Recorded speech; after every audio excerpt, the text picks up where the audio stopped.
रहे न्यूज 21 हमारे छत्तीसगढ़ बुलेटिन में आप सभी का स्वागत है। चलिए शुरुआत करते हैं आज की खबरों के साथ। पालनकोट क्षेत्र में जुलाई के मध्य से मानसून सक्रिय होने के बाद लगातार बारिश का दौर शुरू हो गया है। जून में कम बारिश के कारण चिंतित किसान अब राहत महसूस कर रहे हैं। क्षेत्र के करीब 85% किसान धान की खेती पर निर्भर है और पर्याप्त बारिश से खेतों में रोपाई का काम तेज हो गया है। मौसम विभाग ने अगले 6 से 7 दिनों तक बारिश जारी रहने की संभावना जताई है। इससे किसानों को बेहतर फसल और अच्छी पैदावार की उम्मीद लगी है। बारिश से कृषि गतिविधियों में तेजी आने के साथ ग्रामीण क्षेत्रों में भी उत्साह का माहौल है। पखाजूर से दीपेन मंडल की देखिए खास रिपोर्ट।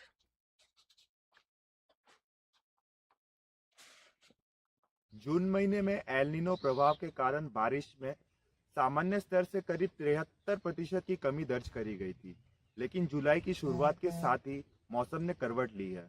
परलकोट क्षेत्र में लगभग 90% किसान मानसून के दौरान धान की खेती करते हैं, जो उनकी आय का एक प्रमुख स्रोत भी माना जाता है।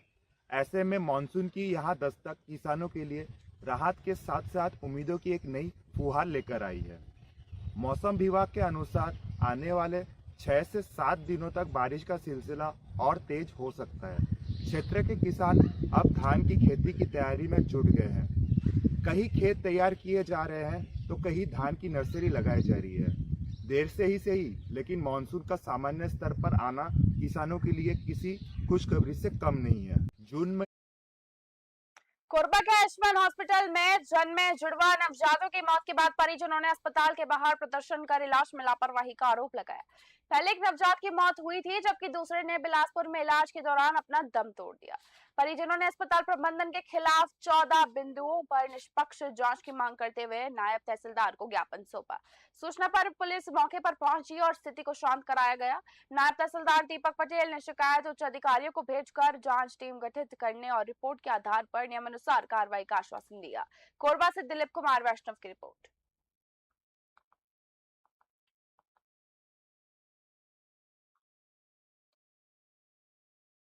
एक्चुअल में जिस बच्चे को इन लोग स्वस्थ बता रहे थे और जिनको शुरू से ही अपनी निगरानी में रखे थे, आज वो भी बच्चा बिलासपुर में दम तोड़ दिया।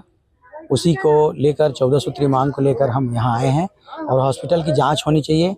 हॉस्पिटल में क्या सुविधाएं हैं, क्या नहीं हैं, जो यहाँ पर कर्मचारी काम करते हैं वो क्वालिफाई हैं कि नहीं हैं, कि ऐसे ही लोग हॉस्पिटल को खोल के और लोगों को मारने का धंधा खोल के रखे हैं। केवल पैसा लेने के लिए इन लोग हॉस्पिटल खोले हैं कि आदमी की जान बचाने के लिए खोले हैं? और बहुत सारी चीज़ों को मैंने 14 सूत्री जो मांगे थी उस मांग को लेकर हम लोग फिर से यहाँ इकट्ठा हुए हैं। यहाँ आयुष्मान हॉस्पिटल में 16 तारीख को एक महिला के 2 बच्चे हुए। उन दोनों का बताया गया कि बाद में पीलिया वो हुआ, उसके बाद दोनों का बाद में डेथ हो गया। तो उसी के कारण कि कैसे डेथ हो गया, पहले क्यों नहीं बताया गया करके इन लोगों का 14 बिंदु मांग है, जिस पर जांच के लिए इन लोग कलेक्टर महोदय को ज्ञापन दिए हैं। तो उसमें कलेक्टर महोदय को मैं जाकर के यह बात अवगत कराऊंगी, फिर जांच के लिए जो भी टीम बनेगी वो बनेगी। गलत पाए जाने पर क्या कार्रवाई होगी, किस तरह की जैसे आरोप लगा रहे हैं जनों पर? अब कार्रवाई तो जांच टीम जैसा भी निर्देशित करेगी, जांच टीम को जो मिलेगा उस हिसाब से कार्रवाई होगा। एक्चुअल में जिस बच्चे को इन लोग स्वस्थ बता रहे थे। कोरबा के मानिकपुर क्षेत्र में एक नंदी बैल गहरे कुएं में गिर गया, जिसके बाद करीब 7 घंटे तक चले रेस्क्यू अभियान में उसे सुरक्षित बाहर निकाला गया। सूचना पर आरसीआरएस की टीम, गौ सेवक और स्थानीय लोग मौके पर पहुंचे। संकरे कुएं के कारण रेस्क्यू में काफी दिक्कतें आई, जिसके चलते बैल तक पहुंचने के लिए कुएं की दीवार तक तोड़नी पड़ी, उसका हिस्सा तोड़ना पड़ा। लंबी मशक्कत के बाद नंदी बैल को सुरक्षित बाहर निकाल लिया गया। पशु चिकित्सक ने उसका प्राथमिक उपचार किया। सफल रेस्क्यू के बाद स्थानीय लोगों ने टीम के लिए तालियां बजाकर स्वागत भी किया। कोरबा से दिलीप कुमार वैष्णव की रिपोर्ट।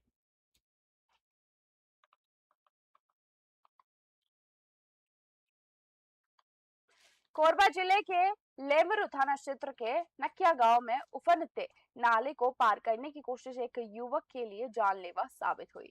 28 वर्षीय राहुल कुमार मंझवार अपने साथी के साथ बाइक से नाला पार कर रहे थे, तभी दोनों तेज बहाव में बह गए। साथ ही बुधराम मंझवार तैरकर सुरक्षित निकल गए, जबकि राहुल लापता हो गए। पुलिस और ग्रामीणों ने रात भर सर्च अभियान चलाया, उन्हें ढूंढा। मंगलवार सुबह राहुल का शव घटनास्थल से करीब 3 किलोमीटर दूर बरामद हुआ। पुलिस ने शव को पोस्टमार्टम के लिए भेजकर जांच शुरू कर दी है। फिलहाल प्रशासन ने लोगों से उफनते नालों को पार नहीं करने की अपील की है। कोरबा से दिलीप कुमार वैष्णव की रिपोर्ट।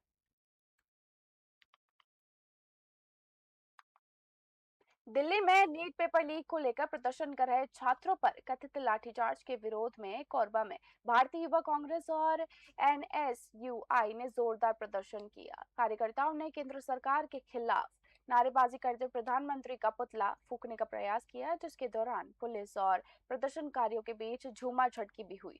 प्रदर्शन में पूर्व मंत्री जय सिंह अग्रवाल, कांग्रेस शहर अध्यक्ष मुकेश राठौर, जिला कांग्रेस ग्रामीण अध्यक्ष मनोज चौहान, युवा कांग्रेस जिला अध्यक्ष राकेश पंकज, युवा कांग्रेस ग्रामीण जिला अध्यक्ष विकास सिंह सहित कांग्रेस, युवा कांग्रेस और एनएसयूआई के बड़ी संख्या में पदाधिकारी व कार्यकर्ता शामिल रहे। प्रदर्शनकारियों ने नीट पेपर लीक की निष्पक्ष जांच और छात्रों को न्याय दिलाने की मांग की। कोरबा से दिलीप कुमार वैष्णव की रिपोर्ट।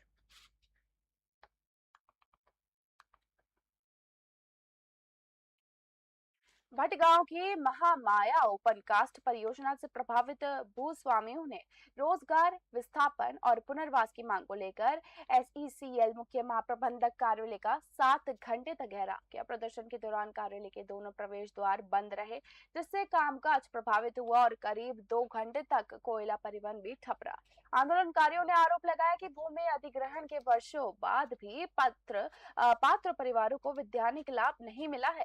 नायब तहसीलदार की मौजूदगी में एसईसीएल अधिकारियों ने मांगों पर शीघ्र कार्रवाई का आश्वासन दिया, जिसके बाद आंदोलन स्थगित कर दिया गया। भूस्वामियों ने समय पर समाधान नहीं होने पर उग्र आंदोलन की चेतावनी भी दी।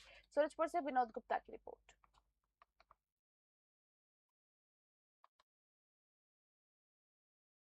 प्रेम राजवाड़े हूँ, जरी के निवासी हूँ।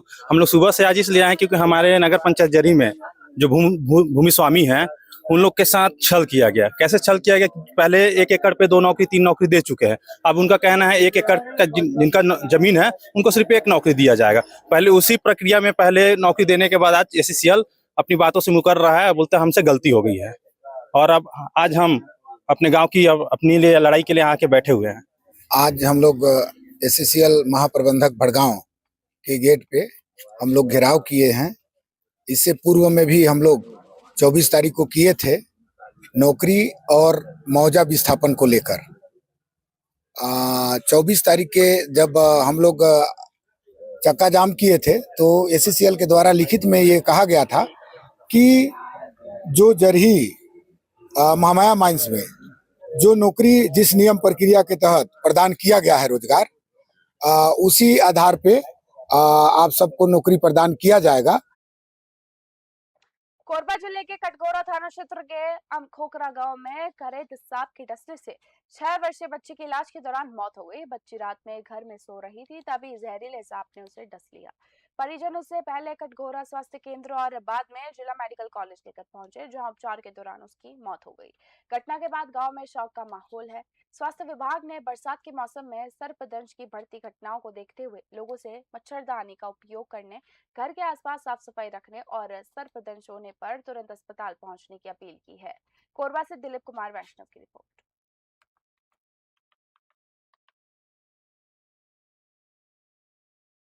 मुंगेली जिले के चिल्फी थाना क्षेत्र में नाबालिग बेटी की गुमशुदगी का मामला पुलिस जांच के बाद नया मोड़ ले चुका है। पुलिस के अनुसार युवती हैदराबाद में मिली, जहां वे पारिवारिक विवाद के बाद काम करने चली गई थी। पूछताछ के बाद उसे परिजनों को सौंप दिया गया। मामले के बाद पुलिस की कार्यप्रणाली पर शिकायतें की गई। वहीं ग्रामीणों ने शिकायतकर्ता के परिजनों पर लड़कों और उनके परिवारों से शिकायत में पत्रकारिता का डर दिखाकर अवैध वसूली करने के आरोप लगाए हैं। इन आरोपों की आधिकारिक पुष्टि नहीं हुई है। फिलहाल पुलिस का कहना है कि मामले की निष्पक्ष जांच जारी है और तथ्यों के आधार पर आगे की वैधानिक कार्रवाई की जाएगी। मुंगेली से देव प्रसाद बंजारा की रिपोर्ट। गांव में मतलब बैठक किया गया है, सरपंच उप सरपंच सब गया था वहाँ उसके घर पे।